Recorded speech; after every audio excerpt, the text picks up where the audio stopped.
Wish pyramid. ఒకసారి ఈ wish pyramid ని అందరూ చూడండి. ఇది అందరూ దీన్ని మీ చేతిలోకి తీసుకోండి. చక్కగా ఇది చేతిలో పెట్టుకొని అద్భుతంగా దీంతో ఎలా మెడిటేషన్ చేయాలి అనే దాన్ని కూడా చక్కగా వివరిస్తూ ఈ ధ్యానాన్ని ప్రారంభించుకుందాం. ఇది ఇలా దీన్ని ఇలా ఓపెన్ చేసి ఇట్లా చూడండి, ఇలా ఉంటుంది. ఇది దీని లోపల ఇది కూడా లాక్ తీస్తే ఇది ఓపెన్ అవుతుంది.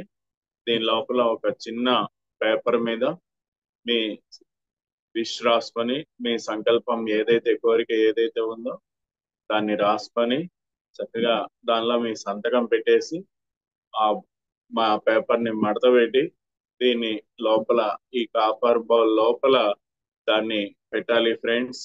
ఇలా లోపల కాపర్ బౌల్ ఉంటుంది.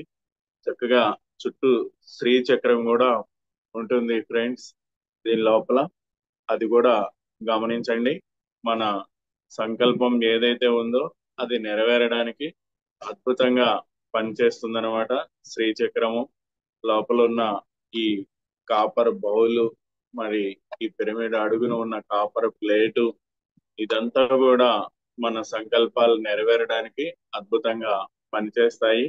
సో ఫ్రెండ్స్, చక్కగా మీ సంకల్పం ఏదైతే ఉందో దాన్ని రాసుకోండి. అది ఆ పేపర్ సంతకం పెట్టేసి మడత పెట్టి ఈ పిరమిడ్ లోపల పెట్టి ఇది ఇలాగా మీ చేతిలో పెట్టుకొని 41 రోజులు, రోజుకి ఒక 10 నిమిషాలు ఇది చేతిలో పెట్టుకొని ధ్యానం చేయాలి. మీరు ఇందులో రాసుకునే విధానం ఉందండి. ఆ విధానం కూడా మళ్ళొకసారి మీకు వివరిస్తున్నాను.